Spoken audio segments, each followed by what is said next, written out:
The moment she dialed the phone, everything changed. I noticed her standing across the street, arms folded tight, phone pressed to her ear, eyes locked on my front yard like she'd caught a criminal act unfolding in broad daylight. Kids were laughing, neighbors were watching, and a few officers stood calmly beside cones and training equipment. It was supposed to be a simple afternoon, a community safety demonstration approved by the neighborhood committee, nothing dramatic, nothing secretive. But the look on her face said otherwise. I didn't know her well. Most people in our neighborhood kept things polite, short waves, quick smiles, the usual small talk. She was newer, quieter, and always seemed suspicious of anything that broke routine. That day, however, she looked determined. Every few seconds she pointed toward the yard, speaking faster into the phone, clearly upset about what she believed was happening. The irony was almost unbelievable. The event had been announced a week earlier. Flyers were placed in mailboxes. Messages were posted on the HOA board.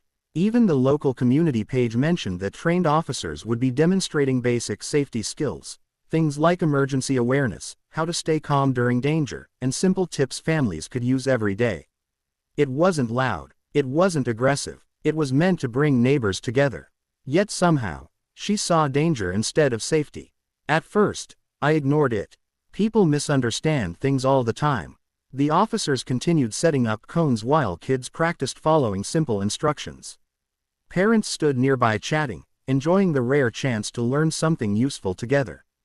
It felt like one of those peaceful community moments that remind you why neighborhoods matter. Then my phone buzzed. A neighbor texted me. Someone just called the HOA, said you're running police drills without permission. I laughed. Surely that couldn't be serious. But when I looked up again, her expression told me it was very serious, at least to her. She wasn't just calling, she was escalating. Her voice grew sharper, her gestures bigger, drawing attention from more neighbors. Conversations slowed. People started noticing the tension building like a storm gathering over a calm street. One of the officers glanced over and asked quietly, "Everything okay?" I nodded, though honestly, I wasn't sure anymore. Within minutes, a HOA vehicle turned the corner. That's when I realized this wasn't going to be a simple misunderstanding. The peaceful afternoon I'd planned was about to turn into something none of us expected, and the real story hadn't even begun yet. The HOA vehicle rolled slowly down the street, its tires barely making a sound, yet somehow every neighbor noticed. Conversations faded. Kids paused mid-activity. Even the officers straightened slightly, sensing the shift in energy. What was meant to be a relaxed safety demonstration suddenly felt like an inspection. She stood proudly near the sidewalk, as if the arrival confirmed everything she believed from the start. Arms crossed, chin slightly raised, she watched the car stop in front of my house. Two HOA representatives stepped out, clipboards in hand, scanning the yard with careful, cautious expressions. I walked toward them calmly, forcing a smile. "Hey, thanks for coming. We're just getting started with the neighborhood safety demo." One of them nodded politely but didn't answer right away. Instead, he glanced toward the woman who had made the call. She stepped forward quickly, speaking before anyone else could. "I told you," she said sharply, "they're running some kind of police training here. This isn't what residential yards are for. It's disruptive, and nobody asked permission." I blinked in surprise. Actually, permission was granted last week. The HOA approved it. The second representative flipped through papers.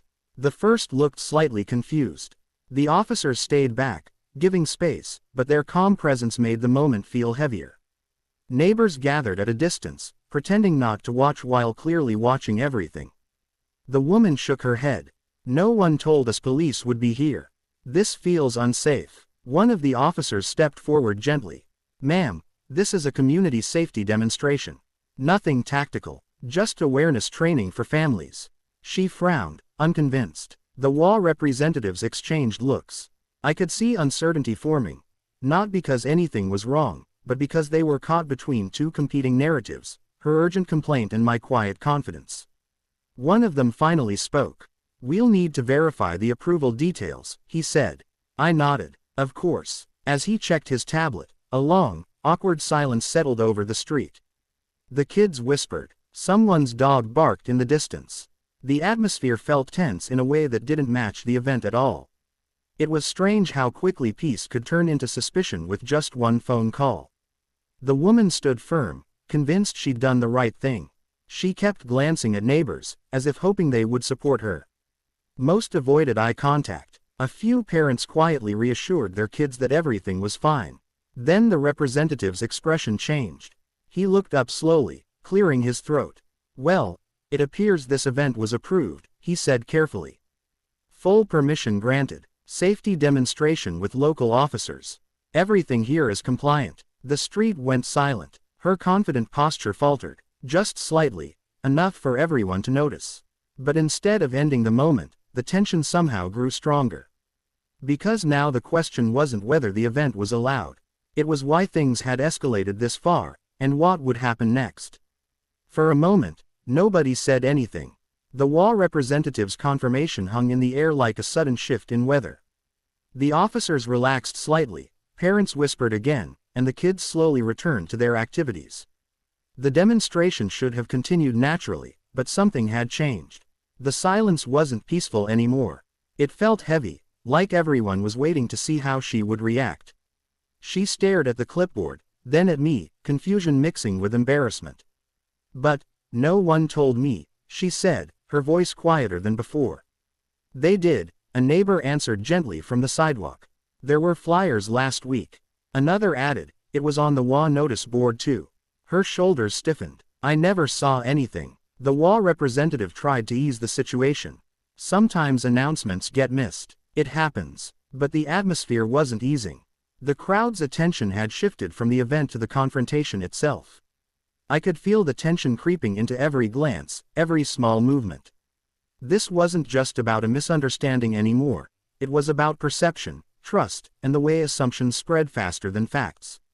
I took a slow breath and said calmly, "We're just trying to help the neighborhood feel safer. That's all." She didn't answer immediately. Instead, she looked toward the officers, watching them help a group of kids practice simple safety steps. There were no loud commands, no aggressive drills, just calm instruction and laughter. The contrast between what she feared and what was actually happening couldn't have been clearer.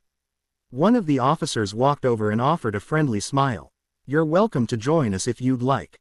It's for everyone." She hesitated. The invitation seemed to surprise her more than the approval itself. For a second, it looked like she might accept, but then she shook her head. "I just didn't want anything dangerous happening," she said softly. "I understand," I replied. "That's why we organized this." The words landed differently this time. Not defensive, not angry, just honest. The WA representatives exchanged quiet nods, clearly relieved the situation was calming down. One of them spoke again. "Everything is within guidelines. We'll note that the event is approved and safe." People began drifting back to their routines. The tension slowly dissolved, replaced by cautious normalcy. Yet the moment lingered. The story wasn't over. As she turned to walk back toward her house, one of the neighbors stopped her and said something I couldn't hear.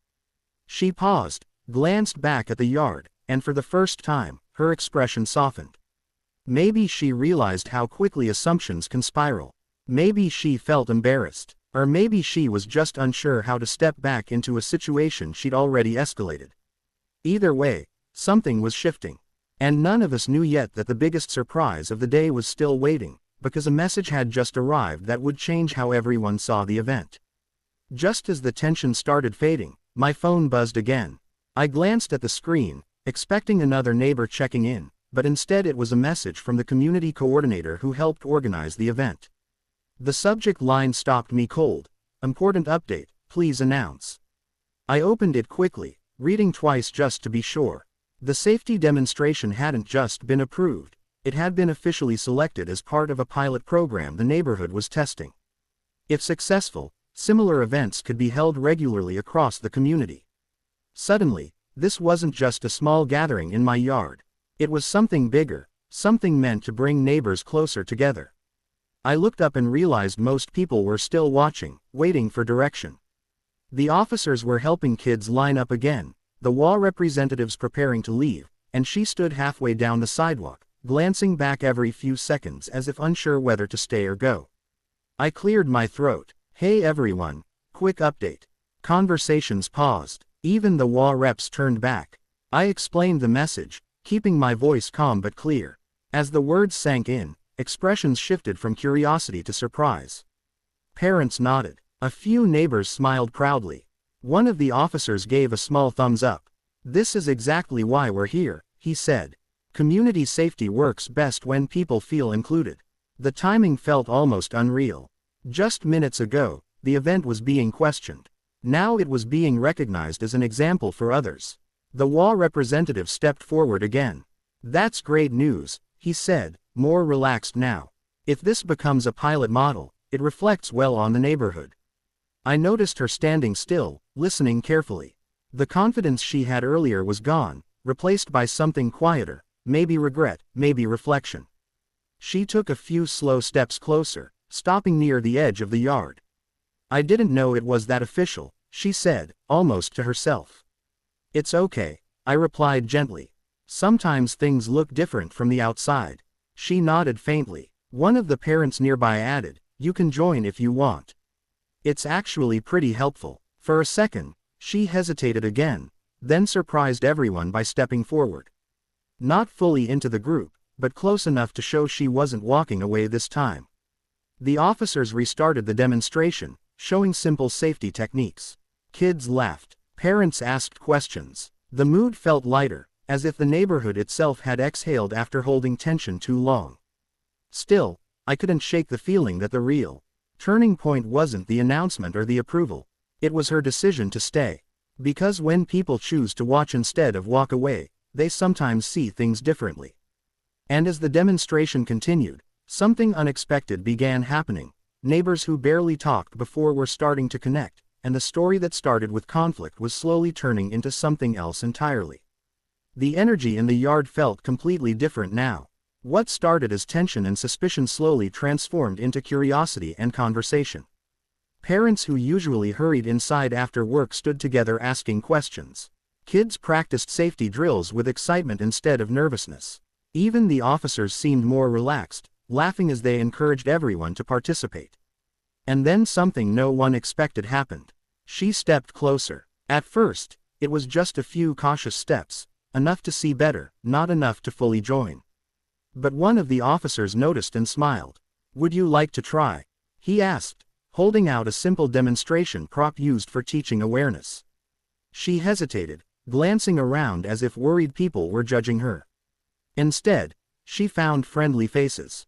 A neighbor nodded encouragingly. Another waved her over. Slowly, she accepted the invitation. The shift was subtle but powerful. The same person who had called the HOA just an hour earlier was now standing beside the officers, listening as they explained how these exercises helped families stay calm during emergencies. Her expression softened as she realized how simple everything actually was. No aggressive tactics, no chaos, just education. "I thought it was something completely different," she admitted quietly. "That happens a lot," the officer replied. "That's why we do these demonstrations, so people understand." Nearby, kids cheered as they completed a small challenge. The sound of laughter echoed down the street, replacing the earlier tension. Neighbors who barely knew each other exchanged stories, sharing experiences about safety concerns and community life. I watched it all unfold, realizing how quickly assumptions can build walls, and how quickly understanding can tear them down. The HOA representatives returned briefly to observe the renewed atmosphere. This time, they weren't serious or cautious. They smiled, speaking with neighbors and taking notes about how smoothly the event was going. One of them leaned toward me and whispered, "Honestly, this turned into something really positive." I nodded, feeling relieved. She stayed through most of the session, asking questions and listening closely. At one point, she even laughed, a small, genuine laugh that surprised everyone, including herself. The tension from earlier felt distant now, almost unreal. As the sun began to lower, the demonstration wrapped up. People clapped lightly, thanking the officers. Kids waved as equipment was packed away. The yard looked ordinary again, just grass and chairs, but the atmosphere felt changed. She approached me slowly. "I'm sorry," she said. "I just assumed the worst." I smiled. "It's okay. We all do that sometimes." She nodded, glancing around at the neighbors talking together. "I didn't expect this." "Neither did I admitted. The moment felt simple but meaningful. Not dramatic, not forced, just honest. And as people started heading home, I realized the story wasn't really about a complaint or an HOA call anymore. It was about what happens when a neighborhood chooses understanding instead of division. But the most unexpected part was still coming, because later that evening, something happened that proved this day would be remembered long after everyone left the yard. As the sun dipped lower and the last pieces of equipment were loaded into the office's vehicles, the neighborhood felt unusually calm. The loudest thing on the street was the soft laughter of children saying goodbye and the occasional hum of a car passing by. What began with suspicion had ended with something far quieter, something better. Neighbors lingered longer than usual. Small groups formed near driveways, people talking about what they had learned, sharing stories about past emergencies, even planning future gatherings. The officers shook hands, thanking everyone for participating, promising to return if the community wanted more demonstrations. The atmosphere felt warm, connected, the kind of feeling you don't notice until it's there. She stood nearby, watching quietly. Earlier, she had seemed certain something was wrong. Now she looked thoughtful, almost relieved. She walked over one last time, holding a flyer she must have picked up during the event. "I'm glad I stayed," she said softly. "So am I replied. There was no awkwardness anymore. Just honesty. "I guess I jumped to conclusions," she admitted. "I thought I was protecting the neighborhood." "You were trying to do the right thing," I said. "Sometimes we just don't have the full picture." She nodded, and for a moment we both watched as neighbors helped fold chairs and clean up the yard. People who rarely spoke were working together like old friends. It was a small thing, but it meant something. The WA representatives stopped by again before leaving, smiling as they looked around. "This turned out better than anyone expected," one of them said. "We're going to recommend more events like this." That single sentence felt like a quiet victory, not for me, not for anyone individually, but for the entire street. What started as conflict had become proof that communication worked better than assumptions. As evening settled in, lights flickered on inside nearby houses. Families headed indoors, conversations fading into the peaceful rhythm of the neighborhood. The street looked exactly the same as it had that morning. Same lawns, same sidewalks, same houses, yet it felt different somehow. Stronger. Before going back inside, I glanced across the street. She gave a small wave. Not dramatic, not forced, just friendly. I waved back, and that was it. No arguments, no winners or losers, no dramatic showdown, just a quiet understanding that things could have gone differently, but didn't. Later that night, a message appeared on the neighborhood group chat. Someone posted photos from the safety demo. Comments followed quickly. "Great event. Learned a lot today. Let's do this again." And then, surprisingly, she commented too. "Glad I came. Thanks for organizing." I smiled at the screen.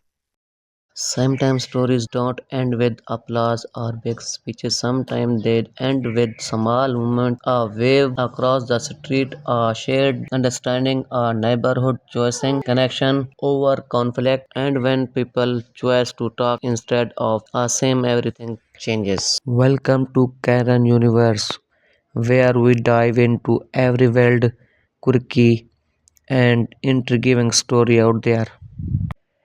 If you enjoyed the, don't forget to subscribe to Karen Universe, share with your friends and drop your thoughts in the comments.